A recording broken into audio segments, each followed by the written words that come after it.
Bonjour, bienvenue dans les Déconspirateurs, l'émission générique. Qui est un complotiste? Ouais, qui sont-ils? On a des petites idées quand même. Le tout-puissant lobby qui nous écrase. C'est la fondation Rothschild. C'est quand même incroyable. J'en ai rien à battre. Qu'est-ce que ça veut dire le complotisme? Arrêtez de me traiter de complotiste. C'est pas mon sujet, j'y connais rien. Donc la lune est creuse. Nous, on est des complotistes, on assume. Nous sommes en train de vivre un génocide. Bill Gates, il veut diminuer la population mondiale. Cette pandémie est un fake complet. Ce n'est pas du complotisme extrême. Je passe un très bon moment là. Je suis l'aigle.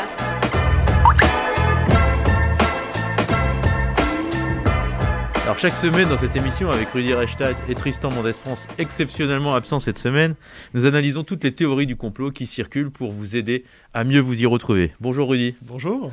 Alors cette semaine, nous recevons Pascal Horry. Bonjour Pascal Horry. Bonjour. Vous êtes historien, membre de l'Académie française, spécialiste des mentalités de l'identité nationale. Et vous avez publié à la fin de l'année dernière, en 2021, De la haine du juif, aux éditions Bouquin, qui est un essai remarquable dans lequel notamment vous vous intéressez à la persistance de ce que vous appelez la judéophobie et qui est née notamment au même moment que le christianisme. Donc ça, vous nous expliquerez tout ça, on y reviendra dans la deuxième partie de l'émission. Rudy, avant de commencer cet entretien avec Pascal Horry, tu t'es plongé tout le week-end, toute la semaine dernière dans le mouvement des convois de la liberté. Tu as repéré plusieurs choses, est-ce que tu peux nous en dire quelques mots ?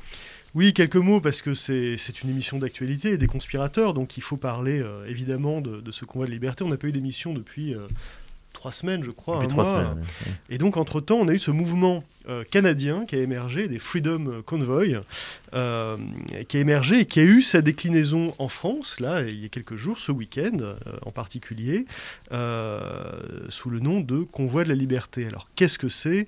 C'est un mouvement qui agrège anti-pass sanitaire, anti-pass vaccinal, anti-vax également, et gilets jaunes. La présence des gilets jaunes est assez notoire, assez évidente. C'est un mouvement qui est assez différent en fait, du mouvement canadien, parce que déjà, les routiers français ne sont pas soumis à l'obligation vaccinale.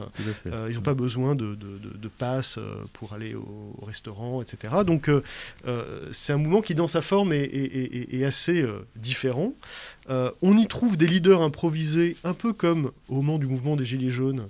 Et c'est intéressant de se pencher sur leur cas. On a essentiellement la figure d'un dénommé Rémi Monde, qui a été d'ailleurs interviewé longuement par notre confrère Julien Pain pour France Info. Alors c'est quelqu'un qui est passé, Rémi Monde, par Nuit debout, par les Gilets jaunes, qui est, lorsqu'on s'intéresse aux traces qu'il a laissées sur les réseaux sociaux, de toute évidence admirateur du professeur Didier Raoult, mais aussi de Louis Fouché, qui est une figure du complotisme covido-sceptique, avec le site Réinfo Covid notamment. C'est quelqu'un, Rémi Monde, qui partageait le film conspirationniste Hold Up, qui, au moment de l'apparition du variant Delta, explique que ça fait allusion sans doute à des choses connues, sous-entendu aux Illuminati, le triangle, etc. Il a relayé la fameuse intox sur Karim. Karim, c'est ce patient décédé, Covid qui avait témoigné à la mi-décembre. Il avait refusé de se faire vacciner parce qu'il avait été intoxiqué par les théories du complot. Il l'a dit. Ce témoignage-là a été tourné en dérision par la complosphère, par des gens comme Idriss Aberkane, disant Fabrice qu'il avait Vizio, été mis en scène par BFM et ainsi de suite. Disant, soupçonnant qu'il était un acteur, qu'il jouait la comédie et qu'il apparaîtrait à plusieurs endroits, à Montreuil, à Nice. C'est évidemment faux. Il se trouve qu'il est mort quelques jours après avoir témoigné. On l'a su début janvier. Voilà, Rémi Monde, c'est quelqu'un qui a partagé ce type de choses sur les réseaux sociaux. Donc si je te suis bien, le Convoi de la liberté, ce mouvement est un mouvement avec une profonde inspiration conspirationniste. Moi, je pense que le complotisme fait partie de son ADN. Une autre figure, juste pour finir là-dessus, c'est Maria Cloarec. Et Maria Cloarec aussi, c'est pas une inconnue, c'est une infirmière qui exerce dans les Hautes-Alpes. Elle avait été interviewée sur BFM d'ici en août 2021. Elle assurait être à la recherche de patients Covid qui, soi-disant, sont supposés submerger nos services. expliquait qu'en gros, elle ne voyait pas de patients Covid. C'était faux. Contrairement à ce qu'elle prétendait, il y avait 43 patients toujours hospitalisés à l'époque dans les hôpitaux des Alpes de Haute-Provence. Et dans les Hautes-Alpes, on avait une quinzaine de personnes hospitalisées pour Covid, avec un chiffre en constante augmentation sur le mois écoulé, et un taux d'incidence qui était comparable à celui de la moyenne nationale. Donc, voilà, elle s'est illustrée, elle aussi, Maria Cloarec, à la fois dans ce covidoscepticisme et aujourd'hui avec le mouvement du combat de la liberté. Et alors, je voudrais juste qu'on regarde une séquence qui a été tournée par LCI, qui a été diffusée sur LCI et tournée par leur journaliste Paul Larouturou, et qui en dit, à mon avis, long sur la nature de ce mouvement. On regarde. Pourquoi vous participez au combat de la liberté, madame ? Parce qu'on veut garder notre liberté, on veut pas. Petit à petit, ils vont nous amener un crédit social. C'est quoi le crédit social ? Crédit social, c'est tout, on va être tous pucés, comme en Chine. Qui veut vous mettre des puces et pourquoi faire ? Et ben pour nous enlever nos libertés, ça s'appelle le transhumanisme. On va plus être des humains, on va être des bêtes là sur Terre. Voilà. Ben bien sûr. C'est quoi cette thèse du crédit social ? Je ne la connais pas. De quoi s'agit-il ? Ben vous irez chercher ce que c'est le crédit social. Le grand reset, Internet. C'est quoi le grand reset ? Le grand reset, mais c'est le changement du monde et on ne veut pas ce changement du monde.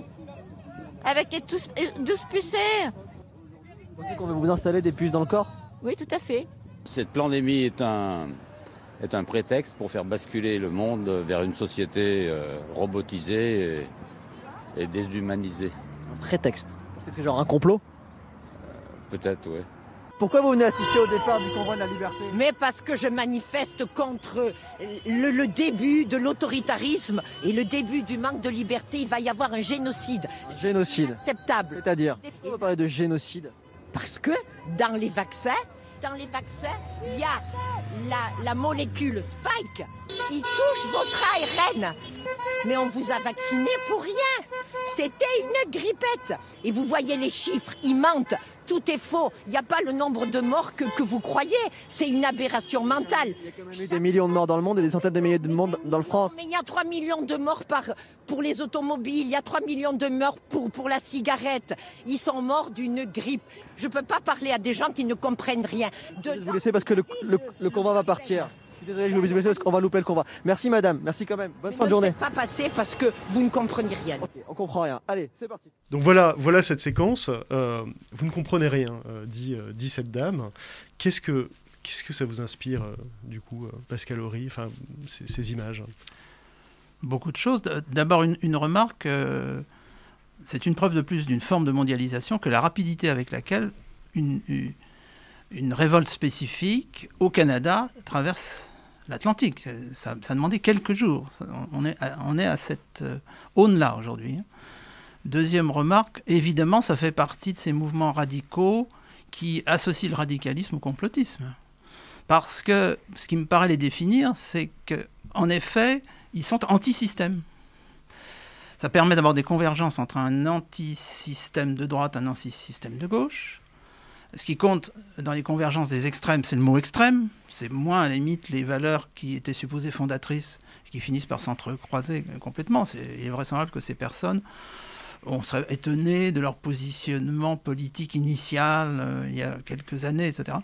Je crois d'ailleurs que le XXe siècle a été marqué par des propositions politiques qui se sont généralement effondrées. La grande proposition utopique s'appelait l'Union soviétique, le modèle bolchevique.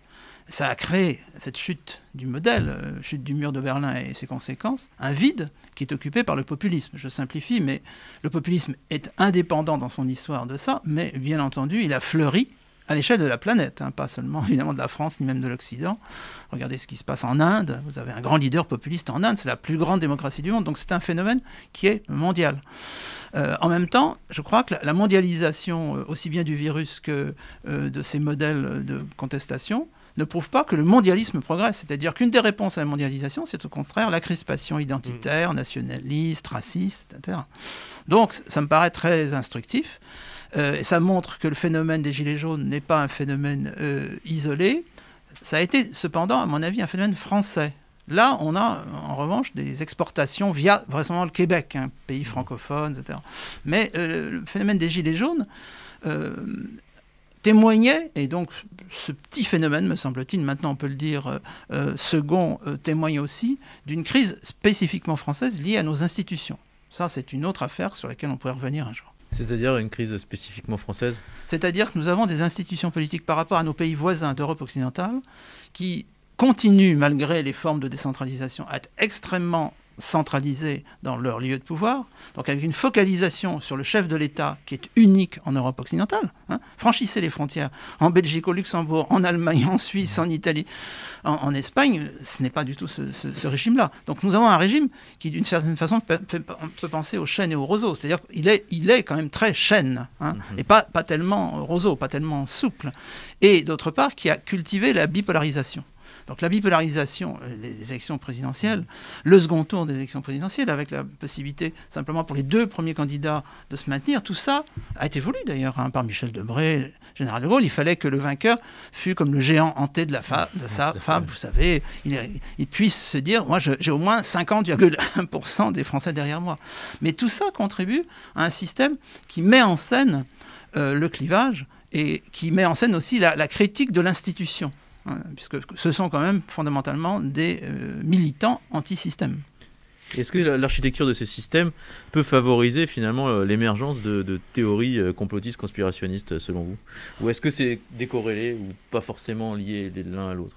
C'est la forme radicale de ce radicalisme qui est complotiste. Mais le complotisme, c'est un petit peu comme l'avait démontré jadis de façon très brillante Edgar Morin quand j'ai fait sa connaissance dans les années 70, quand il parlait de l'astrologie en disant que l'astrologie c'était une forme d'hyper-rationalisme. Nous sommes tellement déterminés par les astres.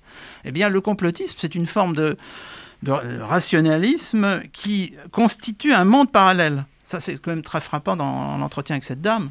Il y a un monde parallèle qui est en train de se construire, mais c'est elle qui est dans un monde parallèle. Tu es d'accord avec ça, toi ?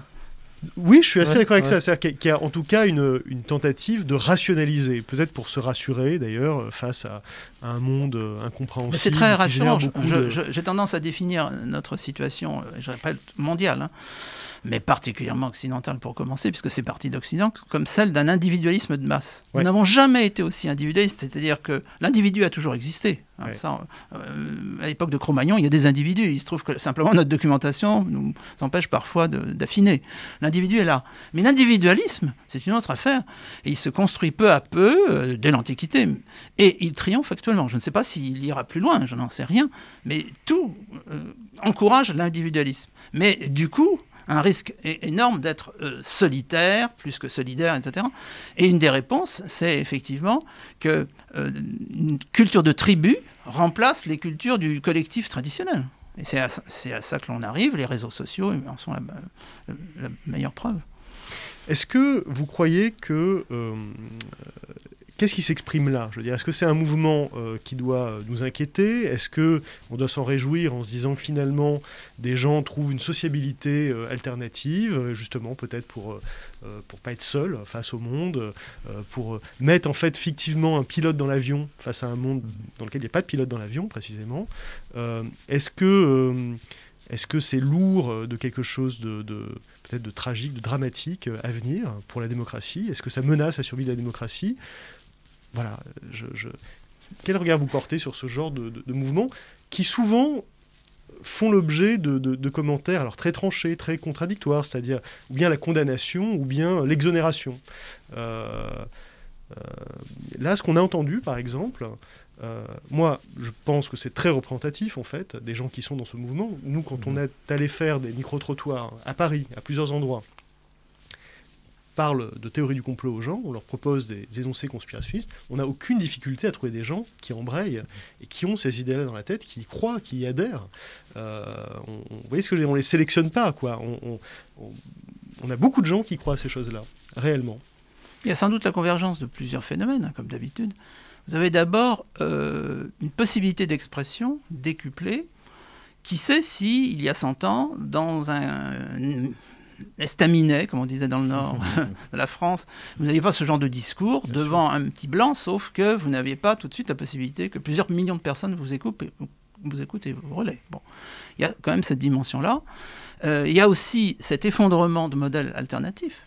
on va dire, d'église. Le bolchevisme était une église messianique, etc. Donc ces institutions qui donnaient du sens à votre destin individuel pour le faire participer à une transcendance sont quand même clairement en crise en beaucoup de lieux, ou même d'une certaine façon un peu partout avec des variantes. Ce qui est intéressant, c'est que ce sont les formes de religion, il faudrait s'entendre sur le mot religion, les plus émotionnelles qui tirent le mieux leur épingle du jeu, par exemple les évangélistes. Car évidemment, il faut bien tenir compte du fait que, alors je vais faire pour le coup de la philosophie de café du commerce, mais enfin fondée sur une expérience d'historien, c'est que nous sommes des agents rationnels et émotionnels tout ensemble. La science politique, par exemple, a mis beaucoup de temps à reconnaître l'importance de l'émotion en politique. Je me rappelle l'intérêt de la publication à la fin du XXe siècle d'un livre de Philippe Brault là-dessus, Émotion et politique. Mais ça ne se posait jamais.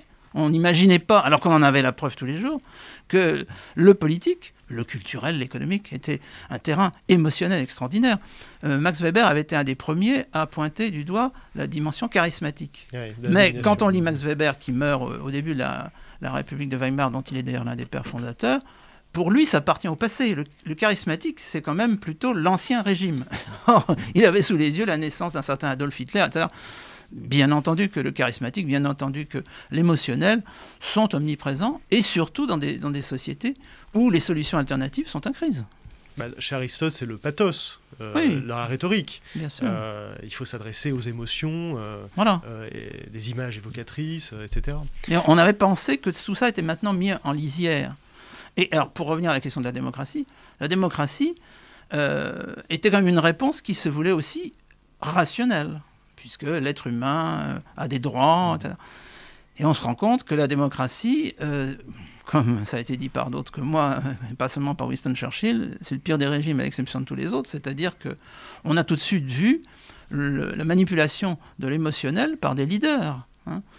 Comment, par exemple, l'appel au suffrage universel peut représenter une solution pour un programme dictatorial, autoritaire. Louis-Napoléon Bonaparte, on ne le dit jamais, quand il fait son coup d'État en 1851, d'ailleurs je disais toujours à mes étudiants, si vous voulez faire un coup d'État plus tard, le mieux c'est d'être déjà à l'Élysée, ça facilite les choses. Eh bien quand il fait son coup d'État, il rétablit le suffrage universel, qui avait été écorné par le Parti de l'Ordre. Et donc la logique qu'on appellera plus tard populiste est déjà là. C'est césariste, quoi. Voilà. Et le chef, mais on a vu ça à Rome, la tradition de Marius ou de César, etc., c'est quand même de jouer avec les émotions populaires. Et si on part du principe que finalement la démocratie, c'est un subtil équilibre entre la gestion de la rationalité et des émotions, est-ce que ce type de mouvement n'est pas l'explosion totale des émotions, et qu'est-ce que ça peut avoir selon vous, comme danger pour la démocratie, qu'on soit que dans l'émotion et plus du tout dans la rationalité? Alors, le danger est évident puisqu'on voit que ça renaît. Alors que ça suit un échec qui est celui des Gilets jaunes. D'un point de vue politique, le projet des Gilets jaunes a échoué. Je ne me prononce pas sur le fond. Je constate qu'il y avait un projet qui consistait en fait à transformer un mouvement social en mouvement politique. Et pour diverses raisons, ce mouvement politique s'est cristallisé et puis s'est effondré. On a l'impression que ça sera la même chose là. Et en même temps, la récurrence montre bien l'étendue du malaise. Ça, c'est tout à fait évident. Je ne pense pas que on aille forcément dans le sens d'une exacerbation de cet émotionnel, mais le grand risque, c'est que tous les agents politiques comprennent la leçon en disant il faut quand même que je joue sur cette corde-là. Ça se sent pendant les élections présidentielles, qui ne sont qu'une loupe grossissante. Une fois qu'on aura un ou une élue, bon, voilà.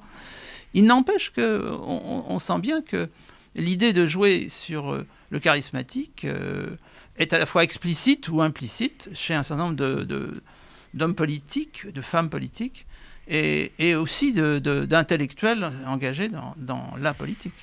Alors, dans votre livre, vous citez un chiffre qui est issu d'une enquête d'opinion que nous avons faite avec l'IFOP, la Fondation Jean Jaurès, un chiffre qui concerne les Gilets jaunes et leurs croyances dans les théories du complot, et notamment l'énoncé suivant, il existe un complot sioniste à l'échelle mondiale. 22% des Français approuvaient cet énoncé, ce qui est déjà significatif. Chez les Gilets jaunes, en tout cas les gens qui se définissaient comme Gilets jaunes, au moment où on avait fait l'enquête, c'était 44%, 2 fois plus. Vous savez, il y a une phrase de Robert Badinter, prononcée il y a il n'y a pas si longtemps, il y a peut-être 2-3 ans. Il parlait de l'antisémitisme, justement, et il disait, dans une interview avec Élise Lucet, il disait non seulement pour être antisémite, il faut être, comme pour tous les racistes, un salaud, mais en plus il faut être un imbécile. Qui peut croire sérieusement au complot juif mondial ? Et effectivement, l'idée qu'il y aurait un complot juif à l'échelle mondiale, que les gens, juste parce qu'ils sont juifs, comme ça, complotent, ont un projet de domination du monde, etc., c'est une idée qui vient justifier le pire, mais c'est une idée imbécile. Et dites-moi ce que vous en pensez, parce que c'est très contesté, mais le facteur de l'imbécilité, qui est souvent négligé parce qu'il n'est pas très politiquement correct, moi il me paraît être intéressant à retenir, c'est-à-dire que ça existe aussi. Toute la question du complotisme ne se résorbe pas dans cette question-là, c'est pas une question d'intelligence, si vous voulez, évidemment, personne le prétend, mais je pense qu'il y a aussi partie liée avec une forme de stupidité, d'imbécilité, en tout cas de ce qui relève d'un handicap ou psychologique ou intellectuel. Enfin, je le crois vraiment, parce que, si vous voulez, les exemples sont légion de gens qui déblatèrent des choses, mais d'une stupidité abyssale, et depuis longtemps. Vous voyez ce que je veux dire, ou c'est... Alors, je vois ce que vous voulez dire, mais je ne peux pas m'en servir en tant qu'historien. Parce que l'imbécilité, je n'ai pas vraiment des moyens de mesure. Ce n'est pas une question de QI, etc. J'aurais même tendance à penser qu'il y a parmi les complotistes, si on se limite à cette dimension-là, qui n'épuise évidemment pas la question par exemple de la judéophobie, vous avez des hyper-rationalistes. Enfin, absolument. Ce que vous pourriez juger une imbécilité, c'est au contraire avoir trouvé la théorie magique qui explique tout. Je pense toujours à cette belle phrase de George Chesterton: un fou, ce n'est pas quelqu'un qui a perdu la raison, c'est quelqu'un qui a tout perdu sauf la raison. C'est-à-dire que on imagine bien, vous en avez croisé certainement, des gens qui raisonnent du matin au soir, y compris peut-être parmi les personnes qui ont été interrogées là, mais qui vivent dans leur monde, dans leur globe, etc., et qui sont aussi, c'est vrai, assaillis d'affect. Alors, on parlait d'émotions, mais une des émotions, c'est la peur. Dans judéophobie, vous avez phobie. Je ne suis pas de culture psy, mais il faut bien insister sur le fait que quand vous détestez un juif, un noir, un ceci ou un cela, souvent vous en avez peur. Peut-être que l'antisémite, par exemple, ne peut pas comprendre que l'antisémite peut avoir vraiment peur, que ce n'est pas que de la manipulation. Pour des raisons diverses, peut-être freudiennes, mais pas que. Mais je n'ai pas le 06 du docteur Freud, donc voilà, dommage. Il croit vraiment qu'on lui veut du mal, il croit vraiment qu'il y a des méchants qui sont à l'œuvre.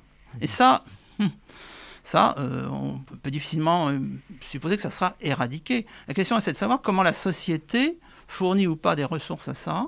Et je pense qu'un des éléments est négatif, c'est-à-dire la crise des propositions alternatives. Voilà. Par exemple, dire l'éducation. Je suis enseignant, bien entendu, c'est important. Mais j'ai un regard que certains de mes confrères, non pas de l'académie, mais disons collègues universitaires, trouveront trop négatif. Je pense que, par exemple, les historiens n'ont pas une fonction de moralisation très efficace. Déjà dans l'Antiquité, a fortiori sous la Troisième République, a fortiori chez beaucoup de mes collègues aujourd'hui, on peut penser que l'histoire, c'est un lieu qui enseignerait, sous-entendu qui expliquerait le passé, donc qui permettrait de mieux comprendre le présent. Pardonnez-moi, je suis un peu sceptique là-dessus, parce que je pense que les historiens sont renvoyés, à tort, mais peu importe, ils n'ont pas le choix. Je veux dire, on ne leur demande pas leur avis. Ils sont renvoyés dans le passé, alors à mon avis, mon objet de recherche, mon objet de travail, c'est pas le passé, c'est le temps. Moi, je me vois comme un ébéniste qui travaille le temps comme l'ébéniste travaille le bois. Sauf que, non, les sociétés sont dans le présent. Elles ne sont jamais dans le passé, jamais dans le futur. Elles sont toujours dans le présent.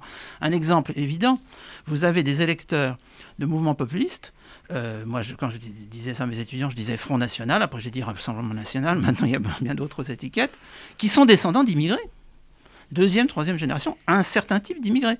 Et si vous venez leur dire, mais écoutez, regardez ce que vous dites sur les Arabes. Ah, mais c'est pas pareil. Mes grands-parents, ne les insultez pas, c'est pas la même chose. Donc, j'allais dire, l'histoire n'enseigne rien. On enseigne l'histoire n'enseigne rien, parce que les sociétés sont dans le présent. Et en particulier des sociétés où, à tort ou à raison, vous vous considérez comme exploité, dominé, et n'oublions pas le plus important qu'on avait oublié, humilié. Ouais. humiliés.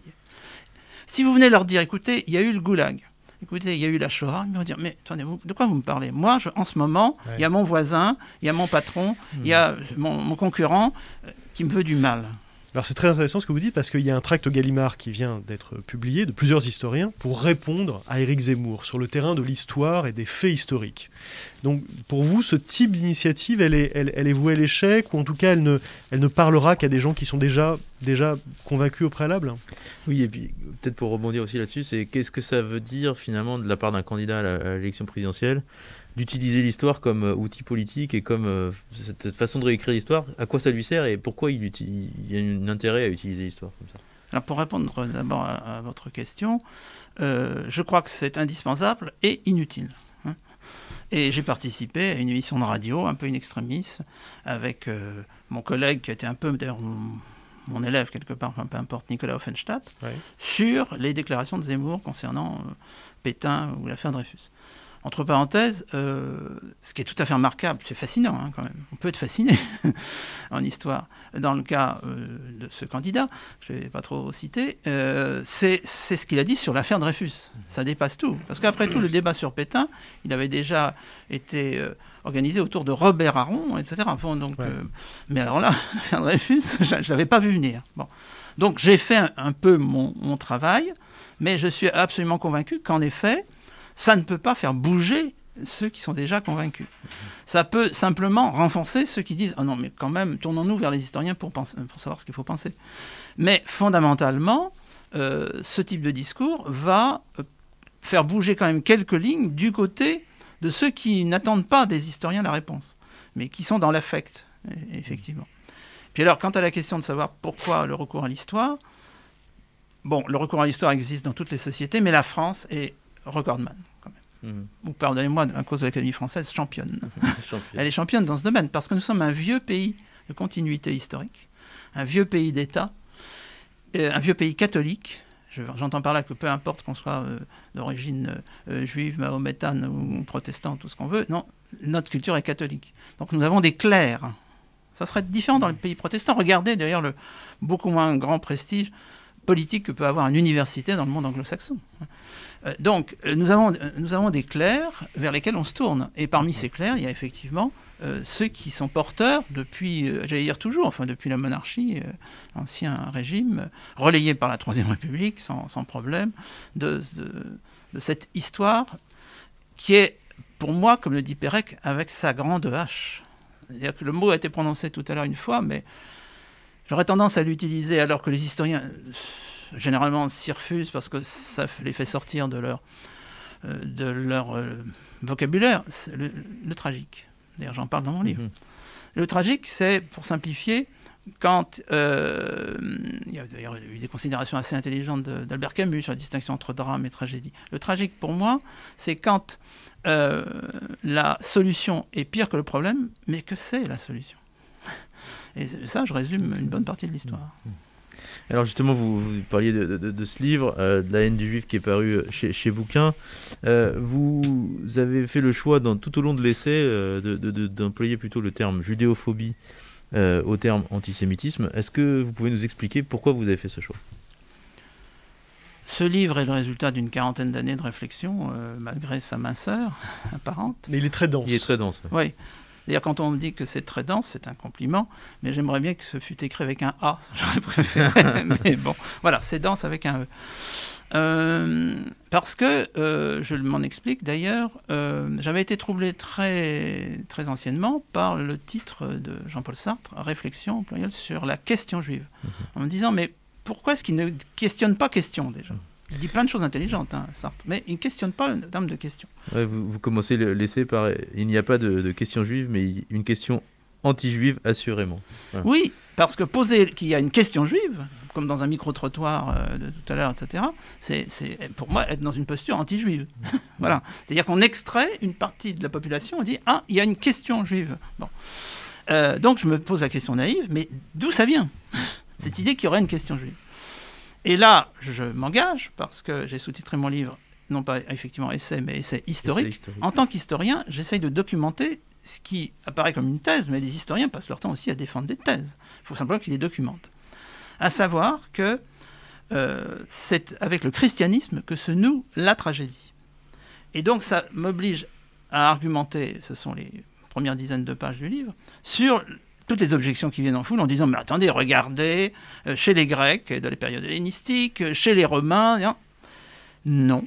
C'est-à-dire que, bien entendu, vous avez des formes d'acrimonie à l'égard des Juifs, mais comme à l'égard du ou des communautés qui peuvent coexister dans un monde polythéiste, qu'on appelle pour simplifier païen, mais je rappelle que le terme païen, c'est un terme chrétien, qui d'ailleurs est très intéressant parce que ça veut dire que les chrétiens sont des modernes, parce qu'on est dans les premiers siècles de l'ère chrétienne, justement, sont des modernes, ils savent quel est le sens de l'histoire, avec un grand H, et les païens, ce sont les ploucs. Paganus, c'est paysans. C'est les paysans. C'est-à-dire, ils n'ont pas compris, on va les éclairer, etc. Donc c'est une démarche très moderne, d'une certaine façon progressiste. Et dans ce monde dit païen, mais que je préfère appeler polythéiste, la règle est très simple, c'est la règle qui est liée au fait qu'il n'y a pas encore de religion universelle, nulle part d'ailleurs. Un peuple, une religion. Un peuple, une religion. Alors, il y a des formes de coexistence, il peut y avoir des formes de crise, mais surtout, je me suis rendu compte qu'en développant cette thèse, je faisais de l'histoire politique. Il me semble qu'il faut avoir un regard politique dès le début, dès Antiochos IV face aux Maccabées, etc., ça je n'entre pas dans le détail, jusqu'à aujourd'hui avec la géopolitique, l'État d'Israël, la charte du Hamas, etc. Il faut regarder en termes politiques. Et à ce moment-là, ce qui m'intéresse, c'est qu'avant l'arrivée du christianisme, il est clair que l'arbitrage politique n'est pas systématiquement anti-juif ni anti-quoi que ce soit. C'est une question d'ordre public, avec des rapports de force subtils. Pour simplifier, quand il se cristallise une spécificité, en particulier religieuse monothéiste, ça prend du temps, entre parenthèses, du peuple juif, ça n'entraîne pas automatiquement une sorte de haine universelle, parce que ce serait les monothéistes face aux polythéistes. C'est pas comme ça que ça se raisonne. Grosso modo, on est victime de deux biais quand on raisonne comme ça. Premièrement, parce qu'on on relit la Bible, qui est le mythe au sens étymologique du terme, c'est-à-dire le récit signifiant du peuple juif. Et évidemment, la Bible met le peuple juif au cœur, et le peuple juif, il a des malheurs, il a des bonheurs. Bon, on a l'impression qu'il est au centre du monde. Bon, heureusement d'ailleurs que l'historiographie et l'archéologie israélienne, Finkelstein, exemple, disent, écoutez, on se calme un peu, parce qu'il y a aussi des Égyptiens, il y a des Mésopotamiens, il y a les Assyriens qui sont les premiers grands méchants, qui sont, entre guillemets, sémites aussi. Donc, on essaye de voir que tout ça, c'est de la géopolitique. Et la meilleure démonstration, c'est effectivement le fait qu'à l'époque romaine, quand il y a le fameux siège de Jérusalem, je sais qu'on peut épiloguer là-dessus et discuter avec moi, voire polémiquer, mais ce qui me frappe, c'est pour donner deux exemples, j'en donne quand même beaucoup plus là dans le livre, même si c'est mince, c'est que ceux qui assiègent Jérusalem en 70 de notre ère sont Titus, comme on le sait, qui est le compagnon à l'époque de Bérénice. Donc une princesse juive représentant ces élites qui ont, entre guillemets, collaboré avec les Romains, sauf que c'est la règle, la collaboration, enfin, je veux dire, les intermariages. Il faut quand même penser que les Maccabées que j'ai cités tout à l'heure à propos d'Antiochos IV, quand ils ont réussi leur rapport de force avec Antiochos IV, les autres souverains hellénistiques ne sont plus du tout dans une perspective d'affrontement. Et du coup, cette famille des Maccabées, quand même, qui est vraiment, j'allais dire, reprise par les nationalistes sionistes, elle s'hellénise au point qu'au bout d'une ou deux générations, les grands prêtres, etc., ont des noms grecs. Et donc, effectivement, s'appeler Bérénice, c'est pas s'appeler Sarah, quoi. C'est donc être hellénisé. Et le généralissime romain, c'est Tibère Alexandre, neveu de Philon d'Alexandrie, donc c'est un juif qui travaille pour les Romains. Donc vous ne pouvez pas raisonner que simplement en disant bah oui, on leur en veut parce qu'il y a une race juive et parce qu'il y a le monothéisme. Ça, c'est moderne. Le deuxième biais, c'est qu'on applique des concepts modernes à des relations qui sont différentes. Puis le deuxième exemple qui m'avait beaucoup impressionné, c'est que le dernier empereur polythéiste, Julien, dit par les chrétiens, l'apostat, qui est vraiment le méchant, Julien... Il revient à l'ancien culte. Oui, consacre l'énergie de ces 2 ans et demi où il a vraiment tout le pouvoir, enfin ayant éliminé ses adversaires, comme ça se fait beaucoup sous le Byzantin, on est au IVe siècle de notre ère, à commencer à reconstruire le temple de Jérusalem. Donc la perspective n'est pas celle qui sera à partir de la tragédie, à savoir que le christianisme est issu du judaïsme et que... quelques siècles plus tard, Mahomet se retrouvera dans la même situation, et quelques siècles plus tard, Luther, c'est-à-dire des réformateurs religieux qui sont surpris, puis choqués, puis outrés, puis extrêmement agressifs, parce que le peuple élu n'a pas compris que voilà, son destin, c'était de devenir chrétien. Le Messie est arrivé, donc où est le problème, que le prophète est arrivé, c'est Mahomet, et que les protestants sont tellement vétérotestamentaires que, évidemment, les juifs devraient les rejoindre. Et 3 fois, la réponse est non. Alors je précise tout de suite que là, il s'agit du dernier Luther, parce que l'autre élément qui est essentiel, mais ça on y reviendra sans doute, c'est que le début de la tolérance, puis de l'émancipation, part des goïs. Parce que c'est curieux qu'on ne se fasse pas cette simple réflexion. Pour que le statut des juifs change, peu à peu, à partir, disons, Amsterdam, 16e, 17e, Angleterre, France, 1791, heureux comme Dieu en France, l'émancipation, c'est qu'il faut que ça change dans la tête des goïs. Sinon, pourquoi est-ce que ça aurait bougé? Donc, c'est parti, à mon avis, du christianisme protestant, plutôt calviniste que luthérien, mais aussi luthérien, mais calviniste, parce qu'ils sont tellement vétérotestamentaires qu'à ce moment-là, c'est vrai qu'ils peuvent s'identifier au peuple hébreu, ce que ne font pas les catholiques, spontanément. Ce que vous dites dans votre livre, c'est qu'il publie, 20 ans avant ses thèses, en fait, que Jésus-Christ est né juif. Voilà. Ce qui est très en dissonance avec la culture anti-juive. Ça, c'est Luther. Et effectivement, à la fin de sa vie, Luther, ça sera utilisé par les nazis, évidemment, tourne anti-juif parce qu'il ne comprend vraiment pas pourquoi les juifs ne se convertissent pas en masse à la réforme. Voilà. Alors, par rapport à cette question de la judéophobie, pourquoi le terme est plus parlant pour vous? Merci de me poser la question, parce que ça me permet, non pas de régler son compte, mais de préciser pourquoi je n'utilise antisémitisme que à partir du 19e siècle, où le mot apparaît, où il apparaît fugitivement sous la plume d'un juif, donc d'une victime, mais où il est popularisé sous la plume d'un anti-juif. C'est ça. Anticapitaliste venu de la gauche. Ouais. Voilà, venu de l'extrême gauche, parce qu'effectivement, vous passez d'un anti-judaïsme religieux à base chrétienne, puis musulmane. Il y aurait beaucoup de choses à dire sur la distinction et la convergence entre les deux. Pour simplifier, n'idéalisons quand même pas la situation musulmane, mais ça c'est un vaste problème que j'évoque quand même au passage. Non, quand ça bascule, quand on n'a plus besoin de Dieu comme référence, pourquoi est-ce qu'on continuerait à haïr les Juifs, puisqu'on ne serait plus rattaché, même symboliquement, a fortiori réellement, à l'Ancien Testament et même au Nouveau Testament, qui a des comptes à régler? Eh bien, on peut rester anti-juif, parce que la science, avec un grand S, invente la race. Elle invente la race au moment même d'ailleurs où elle invente la classe. Ce qu'on ne dit pas souvent. La lutte des races, la lutte des classes sont des concepts qui apparaissent vers 1830, simultanément, et qui donnent du sens. Ça rejoint notre réflexion sur le complotisme. Ah, mais voilà, ça y est, j'ai trouvé. Et d'ailleurs, j'ai trouvé, c'est exactement ce qui arrive à l'abbé Baruel, que maintenant on commande beaucoup, qu'on ignorait il y a 100 ans, dont on ne dit pas d'ailleurs, parce qu'à force de dire qu'il est abbé, c'est un ancien jésuite. Donc d'ailleurs, mon vieux maître Léon Poliakov aurait pu le faire remarquer mieux que moi, donc de quelqu'un qui est victime d'un complotisme, puisque Poliakov avait dit « Oh, mais tout ça, ça sort d'une matrice qui est le complot jésuitique ». Donc l'abbé Baruel, ex-jésuite, écrit, il n'est pas le seul, mais il est très lu à ce moment-là, à la fin du XVIIIe siècle, en tant que vaincu de la Révolution française, donc du mouvement historique de la modernité, il a écrit un texte qui incrimine les francs-maçons. Donc on parle des Illuminati aujourd'hui, mais déjà à cette époque-là, vous avez les Illuminati, vous avez les francs-maçons qui sont à la manœuvre, c'est pas à vous que j'apprendrai, évidemment, dans la moindre des actes de la Révolution française. Et comme vous le savez, c'est quelques années plus tard, au début du XIXe siècle, que Baruel prétend, peu importe que ce soit vrai ou pas, que ce soit une fiction pour modifier sa thèse, qu'il a reçu une correspondance d'un officier italien, Simonini, qui lui dit Monsieur l'abbé, félicitations, mais vous avez oublié le grand complice qui sont les Juifs. Et j'allais dire, l'abbé Baruel, il fait comme disait Raymond Souplex à l'époque du commissaire Borel, bon sang, mais c'est bien sûr, j'avais oublié les Juifs.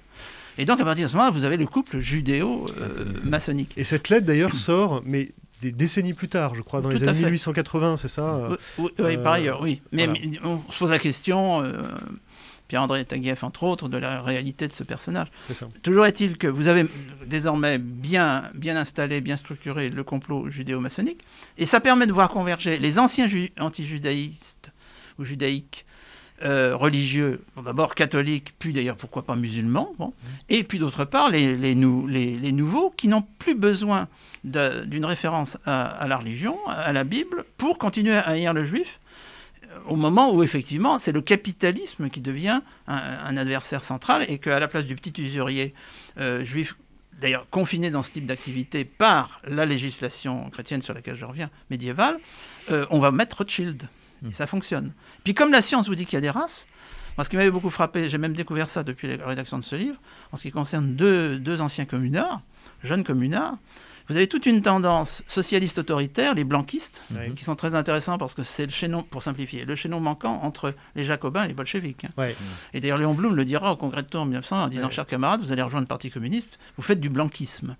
Et les blanquistes sont des socialistes autoritaires, un peu complotistes déjà spontanément, mais surtout qui pensent que l'histoire peut être conduite par des avant-gardes. On va retrouver ça chez Lénine, qui a évidemment des avant-gardes qui sont identifiés à l'avenir du monde, au prolétariat, etc.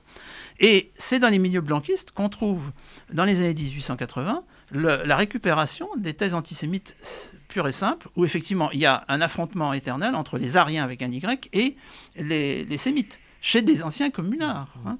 Et d'ailleurs, certains blanquistes se retrouvent dans le premier grand mouvement populiste moderne, qui est le boulangisme en France, parce que la France a été très créatrice sur ce plan-là. 1880. Et vous avez pas mal d'héritiers directs de Blanqui. Donc vous avez une tradition socialiste antisémite, qui a été bien travaillée par Michel Dreyfus, etc., et dont il ne faut pas oublier la cohérence. Et la convergence des deux, c'est par exemple quelqu'un comme Édouard Drummond. Parce que Drummond est grosso modo quelqu'un qui vient plutôt de la droite catholique, mais qui a traversé cette modernisation qu'est le nationalisme, le génie du nationalisme, de faire converger des extrêmes, là, déjà, et le socialisme, qui tend la main aux socialistes. Et certains socialistes prennent la main de Drummond, ce qu'on ne raconte pas toujours aujourd'hui. Donc déjà, cette fameuse convergence des extrêmes est possible parce qu'on est dans la société de suffrage universel, la société urbaine industrielle, qui annonce quand même le monde d'aujourd'hui. C'est ce qu'on va appeler après, d'ailleurs, la convergence rouge-brune. On ne parle pas encore de convergence rouge-brune. Oui, mais de fait, elle existe chez Boulanger. On n'en parle jamais. Parce que Boulanger, d'abord, on ne sait plus qui c'est, et deuxièmement, parce qu'en particulier, il a échoué in extremis. Il aurait pu prendre le pouvoir en France. L'histoire de la France aurait été différente, évidemment. En 1889, pour le centenaire de la Révolution française, on aurait eu un dictateur soutenu en partie par des monarchistes populaires qui ont compris qu'il fallait s'adapter au monde moderne et que le suffrage universel, le peuple étant sain, il valait mieux dire oui au suffrage universel, on n'y pense pas, pour balayer cette bourgeoisie voltairienne, franc-maçonne et juive, et puis d'autre part, des socialistes de tendance blanquiste. Cette convergence, elle est déjà là, on est déjà dans le 21e siècle. Et alors, est-ce que vous pensez... tout à l'heure, Rudy parlait d'un sondage de la Fondation Jean Jaurès qui avait été fait avec Conspiracy Watch. Il y a une autre étude qui a été faite récemment de l'American Jewish Committee avec l'IFOP et la Fondapol. Et finalement, vous parliez des rouges-bruns, des convergences et ainsi de suite. Et dans ce sondage, il y a trois éléments qui m'ont paru intéressants de vous faire peut-être réagir, pour vous faire réagir. D'abord, 74% des Français juifs déclarent avoir subi au moins un comportement anti-juif depuis leur naissance. 26% des répondants pensent que les juifs ont trop de pouvoir dans la finance et dans l'économie. Et 24% des répondants pensent que les juifs ont trop de pouvoir dans les médias. Alors qu'est-ce que ça vous inspire ? Et 19% dans la politique. Et 19% dans la politique, exact. Tout à fait. Et donc, qu'est-ce que ça vous inspire ? Et puis, est-ce que finalement, ça dit aussi cette convergence dont on parlait, les rouges-bruns et ainsi de suite ? Et est-ce que c'est ça que ça prouve aussi, ce sondage, pour vous ? Certainement, ça prouve déjà que tous ceux, y compris moi, qui pouvaient dire, regardez, l'éducation, l'historiographie va faire reculer cette conception simpliste. Je ne dis pas qu'elle est imbécile, mais simpliste, schématique, et surtout incroyablement belliqueuse. C'est-à-dire qu'il y a des méchants, il faut lutter contre les méchants. Donc finalement, ça génère à ce moment-là une conception de la vie en société, je dirais même de la vie intime déjà, puis de la vie politique, qui peut être discutée. Donc ça subsiste. Est-ce que ça progresse ? C'est la troisième et dernière partie de mon livre, enfin la troisième époque après la Révolution chrétienne, c'est que la seconde époque, la période antisémite, elle se termine par l'échec d'Hitler. Bon. Entre parenthèses, on ne réfléchit pas assez, et peut-être que je ne le dis pas assez dans ce livre, en y pensant moi-même avec un peu de recul, la deuxième époque, qui est une époque d'émancipation, pour les raisons que j'ai dites, avec tous les relais, qui conduit quand même à des mesures politiques, toujours ça, d'émancipation des juifs, égalité des conditions, etc. Fin des discriminations, ou quasi fin des discriminations ici et là. Cette période glorieuse se termine par la Shoah. Donc ça, c'est très troublant. Et l'Allemagne est pourtant un des pays qui... La loi prussienne de 1813, enfin bon, Ben, oui, quand même. Donc, on voit bien que les sociétés ne vont pas dans un sens aussi clair que le pensent les humanistes, c'est-à-dire, regardez, grâce à l'école pour tous, grâce aux médias, on s'est battu pour la liberté de la presse. Aujourd'hui, on a les réseaux sociaux. Bon, je caricature, mais pour me faire comprendre. Et la troisième époque, c'est que 3 ans après le suicide d'Hitler, vous avez la création d'État d'Israël. C'est-à-dire que vous avez une nouvelle cristallisation géopolitique avec des relais qui permettent la convergence. Alors non seulement rouge-brun, on voit bien dans le négationnisme, ou bien chez ces gens qui peuvent venir de l'extrême droite, certes, mais aussi de l'extrême gauche, et qui poussent l'hypercriticisme jusqu'à dire non, mais on se calme, je vais reprendre la question des camps de concentration d'une façon qui ne soit pas convenue, etc. Mais d'autre part, vous avez effectivement la convergence avec les traditions anti-juives du monde proche oriental, c'est-à-dire musulmans. Là, il n'y a pas eu d'interruption. Et aussi chrétiens orientaux. Aujourd'hui, les chrétiens orientaux sont en train de disparaître sur le terrain. Mais ils ont joué un rôle, évidemment, médiateur intéressant. Le traducteur en arabe, le traducteur égyptien des protocoles des sages de Sion, dans l'entre-deux-guerres, est un copte, chrétien copte. Parce que c'est tout à fait normal, parce que la modernité nationale passe par les chrétiens. Le nationalisme arabe a d'abord été un nationalisme de chrétiens, aussi de juifs, mais c'est la modernité occidentale qui arrivait via ces milieux-là. Et effectivement, à partir du moment où vous avez un nationalisme et un socialisme proche-oriental, on va dire arabe pour simplifier, mais il y a un destin spécifique de l'Iran, et bien vous pouvez assez vite voir arriver l'utilisation des protocoles des sages de Sion, par exemple dans la charte du Hamas. Donc tout converge.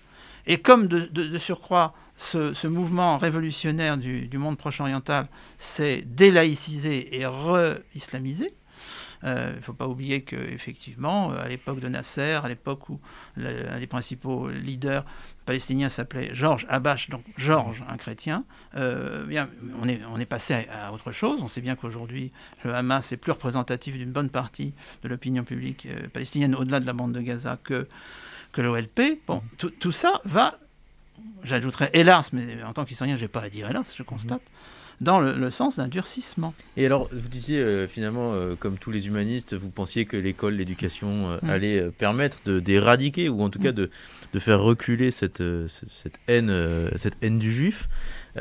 Finalement, aujourd'hui, quel constat que vous faites ? Est-ce que l'éducation ne sert à rien, ou est-ce qu'au contraire, finalement, il faut quand même continuer d'y croire parce que on ne peut pas ne pas la faire?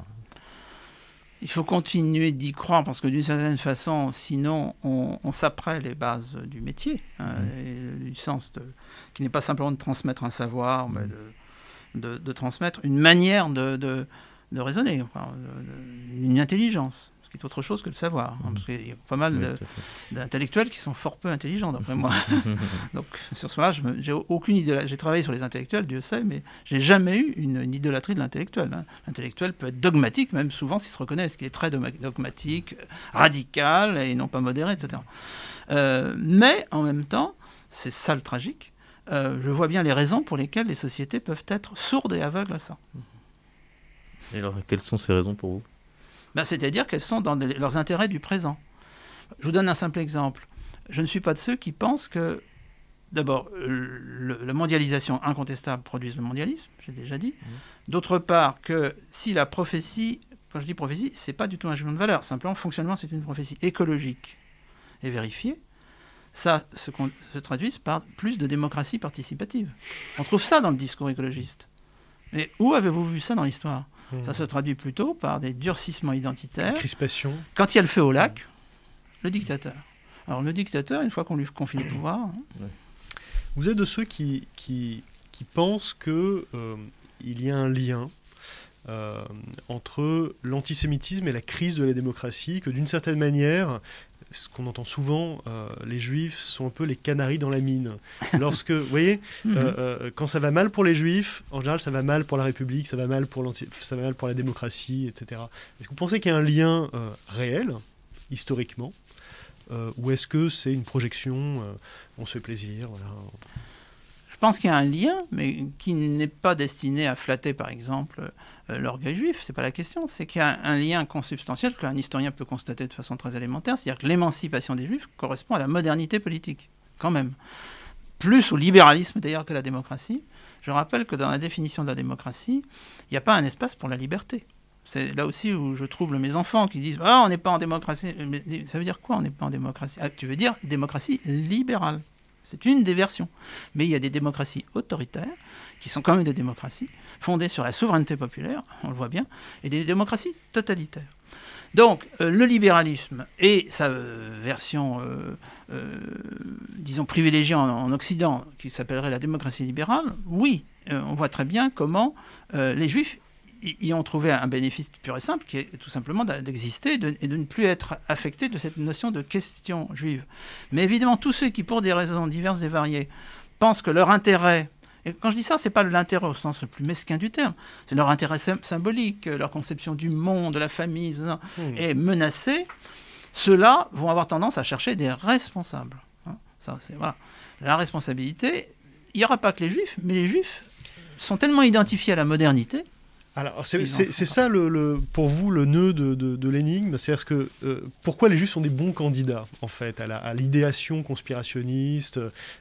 C'est pour ça, c'est parce que ce sont, par excellence, les produits de la modernité ou que leur émancipation... Ils ne sont pas les seuls, mais ce sont des bons candidats.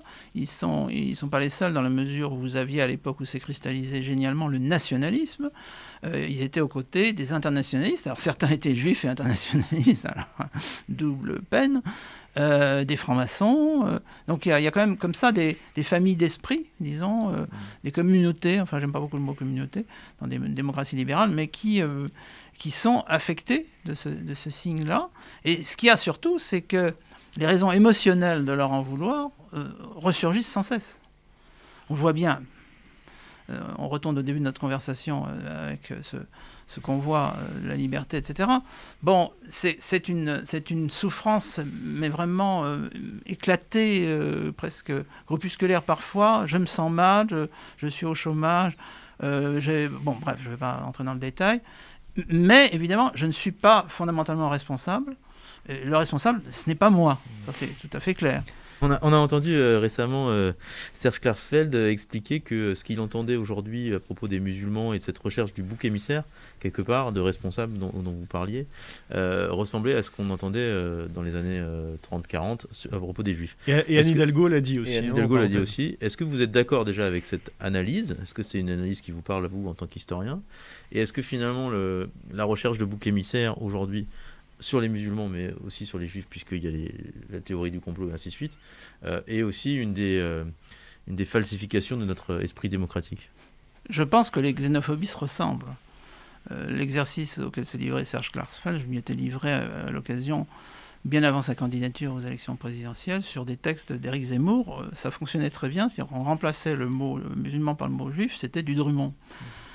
Donc il y a quand même un schéma rhétorique. Mais ce qui est intéressant, c'est comme ce que j'ai essayé d'expliquer dans le livre, pourquoi est-ce que c'est une ressource vivante ? Pourquoi est-ce que ça ne s'effondrerait pas ? Et il faut donc qu'il y ait sans arrêt dans la société, pour des raisons économiques, mais pas que, pour des raisons culturelles, mais pas que, d'excellentes raisons de réalimenter ces structures qu'on va appeler xénophobes, la haine de celui qui n'est pas moi, et qui est universelle. Hein. La xénophobie est universelle. Aucun peuple n'est exempt de ça. Ce qui est intéressant aujourd'hui, si j'ose dire, c'est de l'ironie et de l'humour noir, c'est que les musulmans et les juifs actuellement sont de bons candidats à cette xénophobie. Ça montre quand même l'étendue, sans doute, du problème. Je ne sais pas s'il est lié à la démocratie, il est lié clairement au fait qu'il y a une certaine conception de la démocratie, que j'appellerais populiste, qui pense tout résoudre en affirmant d'abord qu'il y a un peuple. Mon prochain livre, qui est une anthologie de mes ouvrages, qui va paraître dans un mois chez Bouquin, s'appelle « Ce côté obscur du peuple ». C'est-à-dire que le peuple peut être autoritaire, le peuple peut être identitaire, et c'est pas très grave puisqu'il n'existe pas. Social, le peuple au sens de catégorie sociologique. Le peuple, c'est performatif. Le peuple, c'est celui qui a la souveraineté, avec un P majuscule. J'avais donné dans un livre précédent, Qu'est-ce qu'une nation ? La définition de la nation, d'après moi, parce qu'il me paraissait normal de donner une réponse à la question qui était sur la couverture du livre. Qu'est-ce qu'une nation? Ma réponse était, c'est un peuple avec un petit p, c'est-à-dire une identité historique, ethnique à la limite, ethnos, hein, c'est important l'ethnos. Hein, quand on lit nation dans les évangiles, c'est le mot ethnos dans les évangiles. Donc c'est important de prendre l'ethnos au sérieux. Qui devient le peuple avec un grand P, parce qu'il a découvert, quelque part entre le XVIe et le XXe siècle, la souveraineté populaire. Le peuple de droit divin, quoi. Oui, voilà, c'est lui qui a la souveraineté. Donc le peuple, ça existe parce qu'il est souverain. Et la souveraineté populaire, ça se demande parce que c'est le peuple. Bien entendu, le peuple est une fiction très utile. Et toutes nos sociétés fonctionnent sur ces fictions, mais toutes les sociétés politiques fonctionnent sur une fiction. L'essentiel, c'est qu'elle soit partagée par un consensus qui ne sera jamais de 100%. Jamais un peuple ne descend dans la rue. Encore aujourd'hui, vous écoutez la radio, vous regardez la télévision, il y a un moment, une journaliste qui vous dit « le peuple syrien est descendu dans la rue ». Mais ça, non. Je vous signale qu'en 1944, le peuple français n'est pas descendu à 100% dans la rue pour acclamer les Américains, hein, quand même. Majoritairement, certainement. Ça n'existe pas, un peuple qui descend dans la rue. En revanche, c'est un principe de souveraineté. Et évacuer le principe de souveraineté, c'est alors là le début de toutes les aventures. Sur la xénophobie, vous écrivez vers la fin de votre livre « Ceux qui ne veulent pas voir qu'un xénophobe n'est pas seulement dans la haine, mais dans la souffrance, ceux-là auront beaucoup de mal à comprendre l'histoire des hommes. » Eh oui. Qu'est-ce que vous vouliez dire? C'est que, puisque la question c'est la ressource de haine, la ressource politique, de convergence rouge-brun ou pas, la question c'est de savoir dans quoi s'origine cette ressource. Et là, la ressource, c'est effectivement le mal-être sous toutes ses formes, qui est de plus en plus individuel. D'ailleurs, on le voit, les Gilets jaunes et le combat de la liberté, etc., c'est très individualisé, contrairement aux apparences. Chacun arrive à son rond-point avec, dans son sac à dos, tout un passé, voilà, tout un vécu. Et d'une certaine façon, c'est indiscutable. C'est justement, ça ne peut pas se discuter. Je souffre. Moi, ce qui m'a toujours frappé... Je souffre, donc je suis quelque part un peu. Oui, un peu ça. Et moi, ce qui m'avait frappé, c'est tous ces discours, tous ces débats de Café du Commerce ou de plateaux de télévision, où on dit, mais il faut comprendre, par exemple, cette souffrance, il faut l'écouter, etc. Mais pour les historiens, c'est évident. Mais je vous signale que la souffrance et l'humiliation, c'est le critère essentiel d'explication du choix fasciste, par exemple. Un nazi, le nazi standard, il est dans la souffrance. Donc, il y a une sorte d'idée peut-être humaniste, consistant à dire cette souffrance, elle se traduit de façon progressiste, mais pas automatiquement du tout. Et dans l'histoire, souvent en sens inverse. Vous parliez tout à l'heure, vous disiez, après la Shoah, 3 ans après, c'est la création de l'État d'Israël. Et là s'ouvre une parenthèse que vous appelez les 30 glorieuses judéophiles, ou de la judéophilie. Et symboliquement, effectivement, entre 48, création de l'État d'Israël, et 78, c'est-à-dire la publication de la tribune de Forisson, il y a une période où peu ou prou, les Juifs respirent, quoi. Et arrive le négationnisme. Alors, il reste encore très contenu, le négationnisme. Hein, ça reste un phénomène très, très, très contenu, notamment en France. Ce n'est pas le cas partout. Et vous en donnez une définition que j'ai trouvée, d'abord, que j'avais jamais trouvée ailleurs. Vous parlez du négationnisme comme d'une démarche politique visant à affaiblir, voire à détruire totalement la légitimité victimaire des Juifs. C'est-à-dire comme une opération politique, en fait.